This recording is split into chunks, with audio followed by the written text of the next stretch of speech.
Hello everyone and welcome to my channel. And today I'll be reading a multi-character listener by me. So let's get into it. Scaramouche. Scaramouche may not be the most romantic man around, but he also was touchy sometimes. He had his moments where he wanted to be near you and nothing else.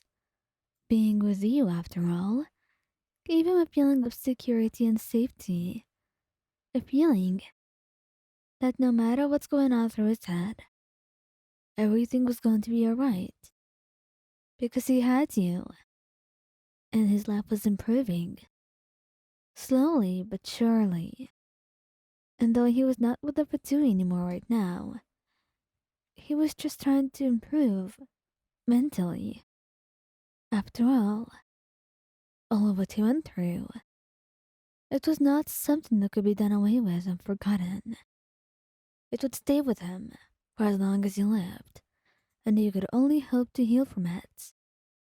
And with you by his side, it was not as much of a difficult task as it was before. He held his hand. That seemed you could hold up together. And as he stroked his hair, he was thinking of many things. Until he turned towards you and noticed there was one comfy place where he has not slept yet. He has slept on your lap before, and it was quite comfy, dare I say. But there must be a comfier place. And slowly, he found himself getting on top of your lap, and though you were surprised, he said nothing about it, just watching him carefully. And slowly, his arms wrapped around you, and his head rested against your chest, and you laughed softly while he heard your heartbeat, smiling. Is everything alright, Scaramouche? Are you sure you're okay today? He nodded, opting to stay quiet. He just wanted to appreciate this. And since he seemed to be so mesmerized by what he was doing, and clearly way too into it, he didn't want to interrupt. So you left him to it, deciding to give him some time and give him a kiss on the cheek as well. He needed it, and he was quite adorable as well. Well, it did mean that you were going to sit like this for a while, and you totally didn't mind. Venti. Venti has been quite restless today for some reason unknown. And since you weren't able to help him, you had no idea what to do. He didn't seem keen on talking, and didn't seem keen on staying still as well. And you wanted him to stay still, because it looked like he was going to do something very stupid. You didn't know what it would be, but you knew it was going to be stupid and that you had to prevent it. Right now, and as soon as you possibly could, you had to talk to him. Talking definitely wouldn't be soon, but staying still, you could manage that. Venti, would you come over here? What is it, Ryan? He says, pouting, and you can tell he's still deep in thought. And you pat your lap, and he eyes you for a little bit, quite hesitant. But if there's anything Venti can't resist, it's an offer like this. So he finds himself sitting down on your lap, looking at you for a little bit. But soon, your hand guides his head to your chest, and you stroke his hair gently. I know something's bothering you. You don't have to tell me now. You can think as you want. But stay. Don't go anywhere. You worry me. I can't worry about you like this. It will kill me one day, Venti.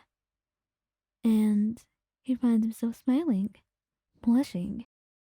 So you care that much? Well, obviously I do. Why am I with you then? Don't be an idiot. I love you. I love you always, even if you do some dumb things sometimes. But today, try not to do anything dumb. For me. And looking at you, he nods, cuddling closer to you.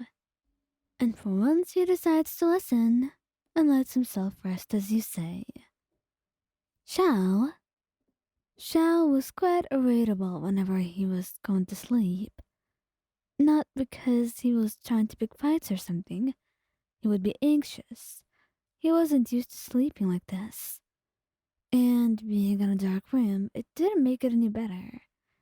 He would sleep in the day, when everyone was out and about and safe, because nighttime was the most popular time for, well, danger, monsters, and it was a time where he needed to protect people the most.